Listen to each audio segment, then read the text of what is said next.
नमस्कार, आप देख रहे हैं आपका अपना युग करवट न्यूज चैनल। आपके साथ मैं हूं शोभा भारती। पेश है आज का हमारा न्यूज बुलेटिन। आइए नजर डालते हैं आज के हेडलाइंस पर। दिवंगत मुलायम सिंह यादव और आजम खान की खाली सीटों पर उपचुनाव का ऐलान, 5 को पड़ेंगे वोट। भाजपा सांसद ने बचत में मांगा अपना हिस्सा और वीके सिंह ने ली दिशा की बैठक। चुनाव आयोग ने उत्तर प्रदेश की मैनपुरी और रामपुर सीट पर उपचुनाव की घोषणा कर दी है। यहां 5 दिसंबर को मतदान होगा और 8 को चुनाव परिणाम आएगा।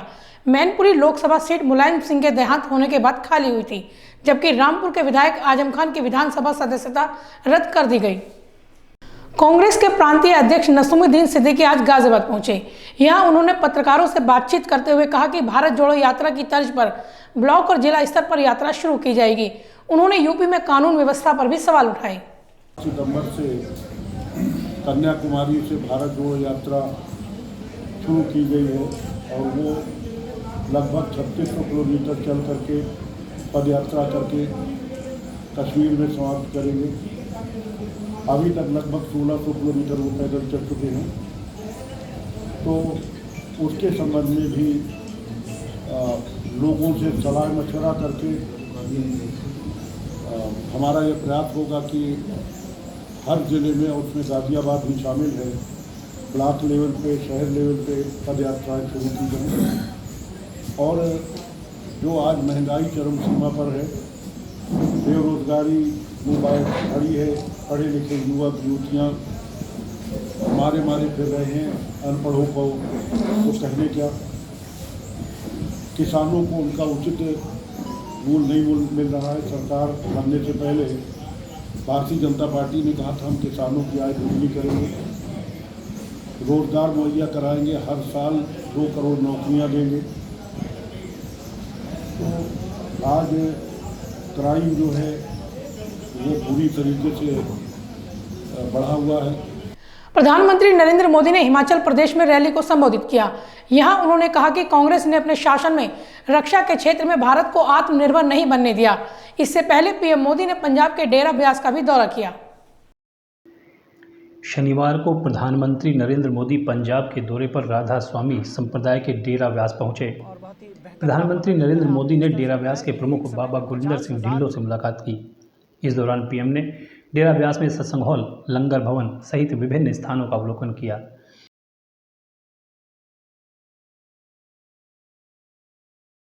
इसके बाद उन्होंने हिमाचल की चुनावी रैली को संबोधित किया। प्रधानमंत्री ने रैली में कांग्रेस पर जमकर हमला बोला। कांग्रेस कैसे काम करती है इसका मैं आपको एक उदाहरण देता हूं। एक एक चीज याद रखिए, भूलना मत। 50 साल से ज्यादा हो गए जब कांग्रेस ने गरीबी हटाओ की बात कही थी। जब भी आओ गरीबी हटा के नारे लगाओ, गरीबी हटाओ नारे लगाओ, वादा करना, और लोग भी मानते थे हाँ यार गरीबी जाएगी।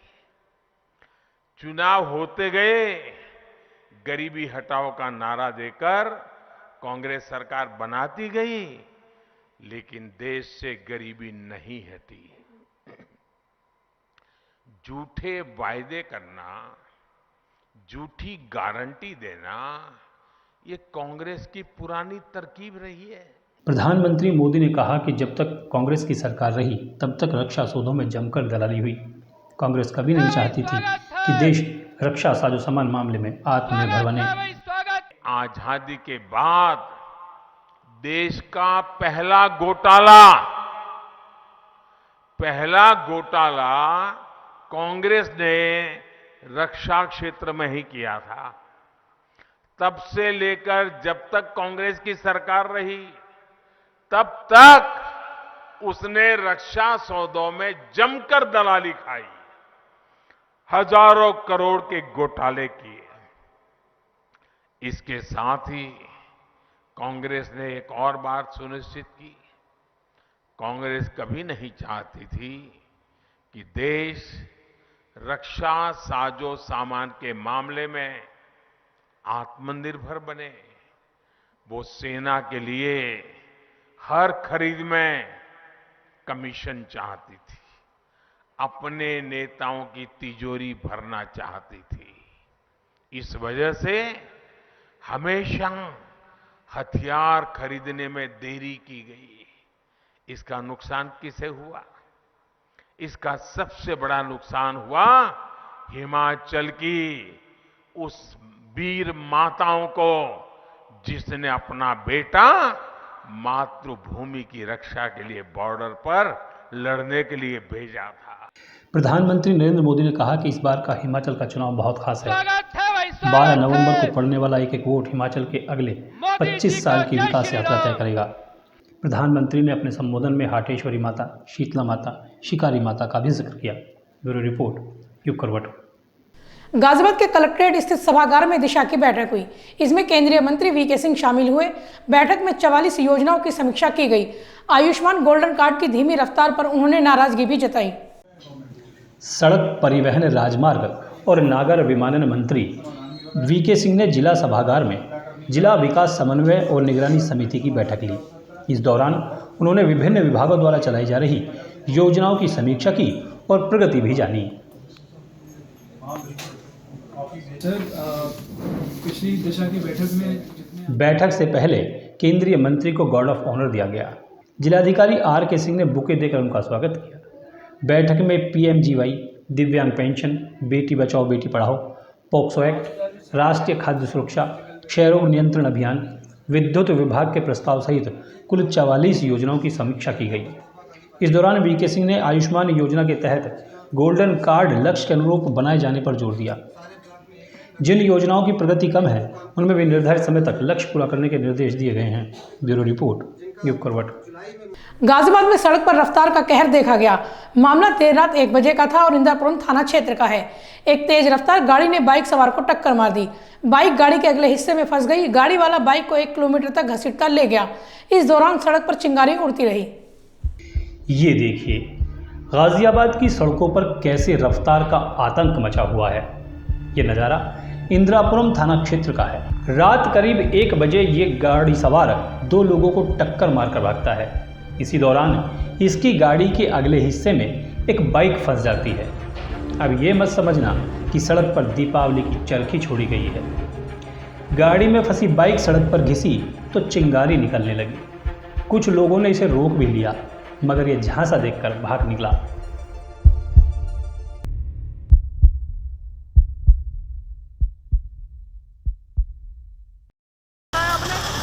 क्या करा आपने? रोक भी नहीं रहे। आ कहाँ रहे हो? रोको सही, रोको रोको, चाबी निकालो। अरे चल ले चल ले चल ले, वहीं चल ले वहीं चल ले वहीं चल ले। गाड़ी साइड में लगाओ, मेरे गाड़ी वहीं चल ले। कुछ बाइक सवारों ने हौसला दिखाया और पीछा करके इसे पकड़ लिया, मगर इसकी हेकड़ी तब भी बरकरार रही। पुलिस ने अब इसे गिरफ्तार कर लिया है। इस बदमिजाज चालक ने इंदिरापुरम की सड़कों पर करीब 1 किलोमीटर तक तांडव मचाया। इस दौरान पूरे रूट पर अफरा तफरी मची रही। ब्यूरो रिपोर्ट, युग करवट। उत्तर प्रदेश के जलवायु मंत्री अरुण कुमार गौतम बुद्ध नगर पहुंचे। यहां उन्होंने आरोप लगाया कि एनसीआर में बढ़ते प्रदूषण के लिए पंजाब जिम्मेदार है। उन्होंने लोगों से सार्वजनिक परिवहन इस्तेमाल करने की अपील की। दिल्ली एनसीआर के जिलों में जहरीली हो रही सांसों के लिए उत्तर प्रदेश के वन, पर्यावरण, जंतु उद्यान और जलवायु परिवर्तन राज्य मंत्री डॉक्टर अरुण कुमार ने पंजाब सरकार पर जमकर हमला बोला। उन्होंने कहा कि पंजाब के किसानों द्वारा पराली जलाई जा रही है, जिसकी वजह से नोएडा सहित एनसीआर के जिलों में प्रदूषण बढ़ रहा है। कारण है, मैंने बताया, पंजाब के अंदर पराली जलाई जाती है, पछुआ हवा चल रही है, ऊपर से हवा नीचे की तरफ को आ रही है और उससे यहाँ का प्रदूषण बढ़ रहा है। दूसरा प्रदूषण जो है, हमारे सड़कों से जो ऑटोमोबाइल्स चल रहे हैं, ट्रक्स चल रहे हैं, ख़ास तौर से जो पुराने चल रहे हैं, उनसे धुआं निकल रहा है। गाड़ियाँ हमारी बहुत ज़्यादा चल रही हैं, उनसे जो धुआं निकल रहा है वो हो रहा है। चिमनियों से जो धुआं निकलता है वो। राज्य मंत्री ने कहा कि सरकार हर मुमकिन प्रयास कर रही है प्रदूषण के प्रभाव को कम किया जा सके। राज्य मंत्री ने कहा कि स्कूलों को भी इसलिए बंद किया गया है ताकि बच्चों को प्रदूषण के प्रभाव से बचाया जा सके। प्रदूषण के लिए पुराने वाहनों को भी उन्होंने दोषी ठहराया है। और इसके साथ ही साथ हम हर मुमकिन कोशिश कर रहे हैं कि इंडस्ट्रीज में अच्छा फ्यूल, ग्रीन फ्यूल इस्तेमाल करें ताकि वो सेफ फ्यूल हो, उससे कोई ऐसा पॉल्यूशन मिनिमम बढ़े। ये मैं कहूँ ना बढ़े ऐसा तो नहीं है, लेकिन मिनिमम बढ़े। इसके साथ ही साथ स्कूलों की जो छुट्टी की गई उससे हम अपने बच्चों को सुरक्षित भी कर रहे हैं, और जो पॉल्यूशन होता है उनकी कारों से, बसेस से आने में, वो ना हो। आम जनता से हम यही कहते हैं, मेट्रो में चलो, इलेक्ट्रॉनिक व्हीकल्स में चलो, पब्लिक ट्रांसपोर्ट पे चलो, कूड़ा बिल्कुल मत जलाओ, कूड़े का प्रॉपर डिस्पोजल होना चाहिए। तभी हम प्रदूषण में जनता के सहयोग से और आपके द्वारा जनता को एजुकेट करने के सहयोग से हम प्रदूषण को जल्दी ही कम कर देंगे। उन्होंने आम जन से भी इसमें सहयोग देने की अपील की है। आम जनता से कहा गया है कि आवागमन के लिए पब्लिक ट्रांसपोर्ट का इस्तेमाल करें और कूड़ा कहीं न जलाएं। ब्यूरो रिपोर्ट, युग करवट। गाजियाबाद के शास्त्री नगर में सेंट मैरी स्कूल है। इसमें एक प्रदर्शनी का आयोजन किया गया। सीबीआई के एसपी ने कार्यक्रम में शिरकत की। स्कूली बच्चों ने कई तरह के मॉडलों का प्रदर्शन किया। गाजियाबाद के सेंट मैरी कॉन्वेंट स्कूल में एग्जीक्विज 2022 प्रदर्शनी का आयोजन किया गया। प्रदर्शनी का शुभारंभ मुख्य अतिथि सीबीआई एसपी पी मुरुगन ने फीता काट कर किया। स्कूली छात्राओं द्वारा प्रदर्शनी में विभिन्न विषयों पर मॉडल प्रस्तुत किए गए। स्कूल की प्रिंसिपल सिस्टर जूली ने बताया कि कोरोना के 2 साल बाद इस प्रदर्शनी का आयोजन किया जा रहा है। The EduQuest exhibition, it was merely exhibiting the skills and knowledge of our students, the knowledge that they have gained from their books, the theory that they have learned in the classrooms, they exhibited in their talents. And one way we could see that they have already chosen their career, because the students were given the option, the chance to choose their subjects and on that what model to depict. So this was a chance given to express the bottled up energy and the knowledge of students. So after the COVID session remaining in home for 2 years, today you can see that the campus is full, children are full of life and they are happy with it. इस दौरान छात्रों ने 5 प्रकार की प्रदर्शनी लगाई, जिसमें transportation, एक्वाइट, weather, robotics, देश की संस्कृति को मॉडल के जरिए प्रस्तुत किया गया। छात्रों ने भविष्य के मॉडल भी प्रदर्शित किए और बताया कि आगामी जीवन में रोबोट किस तरह हमारी दिनचर्या में शामिल हो जाएगा। ब्यूरो रिपोर्ट, युग करवट। रायबरेली जिले से एक अजीब खबर आई है। यहाँ एक होमगार्ड का कहना है कि थानेदार खनन माफियाओं से मिला हुआ है। उसने पुलिस पर हत्या कराने का आरोप भी लगाया। अधिकारी शिकायत की जांच कर रहे हैं। मीडिया के सामने अपना दुखड़ा रो रहा ये व्यक्ति होमगार्ड का जवान है। इन दिनों रायबरेली में तैनात है। इसका दर्द सुनकर हर कोई सत्ते में आ जाएगा। इसका आरोप है कि रात्रि ड्यूटी करने के बाद ये अपने घर जा रहा था। खनन माफिया के एक ट्रैक्टर ने इसको कुचलने का प्रयास किया। उस वक्त इसका एक साथी भी इसके साथ था।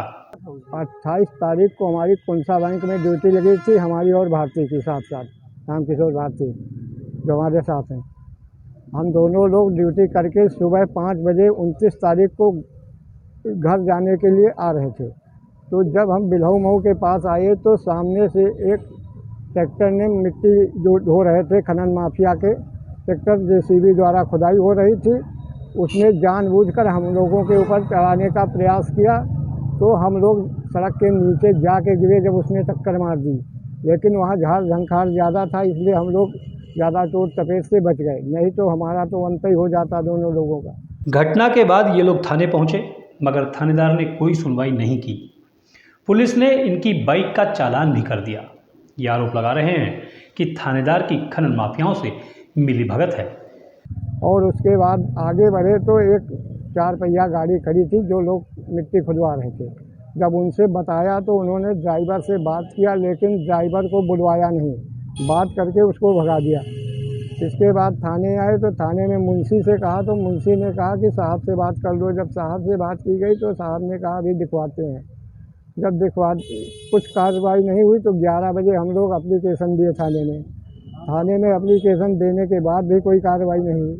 तो उसके बाद एक दिन हम लोगों ने इंतज़ार किया। जब उसके बाद नहीं हुई तो भारती ड्यूटी करने के लिए जब थाने गए मोटरसाइकिल से, तो भारती की गाड़ी का चालान कर दिया गया। एकदम मिली, हाँ एकदम। थाना अध्यक्ष कौन है? थाना अध्यक्ष नाम तो सर देवेंद्र भदौरिया, और जो हमारे यहाँ 1-2 जेसीबी नहीं चलती, आए दिन चला करती हैं। एसपी को दी गई शिकायत में होमगार्ड ने पुलिस की शह पर अपनी हत्या की आशंका जताई है। रायबरेली का ये मामला पूरी यूपी में चर्चा का विषय बना हुआ है। ब्यूरो रिपोर्ट, युग करवट। भारतीय जनता पार्टी की राज्यसभा सदस्य सीमा द्विवेदी विवादों में फंस गई है। वो जौनपुर के बादलपुर महोत्सव में पहुंची। वहां उन्होंने आयोजकों से महोत्सव के बचे पैसों में हिस्सा मांग लिया। हिस्सा मांगने की बात वाला वीडियो वायरल हो रहा है। और माननीय विधायक जी बहुत चतुर खिलाड़ी हैं। माननीय विधायक जी इतने चतुर खिलाड़ी हैं कि अब इनसे हमको ये पता करना है महोत्सव के बाद जो बचेगा वो उसमें हम लोगों को कितना कितना मिलेगा वो बताने का आप काम करिएगा। मैं माननीय विधायक से यही चाहती हूँ, आपने हम लोगों का सम्मान करके मान बढ़ाया और हम आपका भी सम्मान करना चाहते हैं कि जो आपको मिले हम सबको दे। अरे कम कहाँ पड़ेगा, जहां पर हमारे भाई रमेश जैसे बंबई से आकर के बैठे हों, जहां पर हमारा पूरी सरकार लगी हो, जहां आम आदमी पार्टी ने दिल्ली के उपराज्यपाल को फिर से घेरने का प्रयास किया है। पार्टी ने एलजी को दिल्ली नगर निगम के किसी भी वार्ड से पार्षद का चुनाव लड़ने की चुनौती दी है। कहा कि अगर वो जीत गए तो उनकी हर बात मानी जाएगी। लोकतंत्र के अंदर चुनाव एक उत्सव की तरह होता है। इस उत्सव में देश की जनता भागीदारी करती है, भागीदार बनती है, वोट देती है और ये निर्णय लेती है कि कौन उनका प्रतिनिधित्व करेगा। सभी पार्टियां अपने उम्मीदवार खड़ा करती हैं, उन उम्मीदवारों को जनता वोट देती है और जो जीतता है वो जनता से जुड़े हुए मुद्दों के ऊपर काम करता है, जनता से जुड़े हुए मुद्दों के ऊपर निर्णय लेता है। तो चूंकि एमसीडी के चुनाव घोषित हो चुके हैं, दिल्ली में एमसीडी के चुनाव बहुत दिनों से पेंडिंग थे, जिसकी घोषणा कल हुई है। 250 वार्ड हैं पूरी दिल्ली के अंदर। तो हमारा एक प्रपोजल है। प्रपोजल ये है कि दिल्ली के जो एलजी साहब हैं उनको भी किसी एक वार्ड से चुनाव लड़ना चाहिए। अगर वो चुनाव जीत गए तो हम उनको मान लेंगे। अगर वो चुनाव नहीं जीतते तो इसका एक मतलब यह है कि एक ऐसे व्यक्ति को गुंडागर्दी और दादागिरी करने के लिए बाहर से लाकर दिल्ली वालों के सर पे बिठा दिया गया है। रेल मंत्री अश्विनी वासनिक ने बनारस का दौरा किया। उन्होंने वहां गंगा नदी पर बनने वाले नए पुल के डिजाइन पर चर्चा की। उन्होंने साइट का निरीक्षण भी किया। रेल मंत्री ने कहा कि सरकार काशी के विकास को लेकर काम कर रही है। हमेशा प्रयासरत है। इसी कड़ी में गंगा जी पर एक नया पुल जिसमें रेलवे की 4 लाइनें और उसके ऊपर हाईवे के 6 लेन, उसका आज निरीक्षण हुआ है कि किस जगह पे साइट रहेगी, किस जगह पे उसका अलाइनमेंट रहेगा, पुराने पुल के समक्ष कैसा नए पुल का डिज़ाइन बनेगा, वो सब चीज़ों का निरीक्षण हुआ है। और काशी बहुत समय से एक महत्वपूर्ण स्टेशन था, इसका रीडेवलपमेंट हो जिससे कि काशी स्टेशन के आसपास रहने वाले जितने भी क्षेत्र हैं उन क्षेत्रों में एक बड़ी इकोनॉमिक एक्टिविटी आए, एक बड़ी अच्छा प्रभाव पड़े।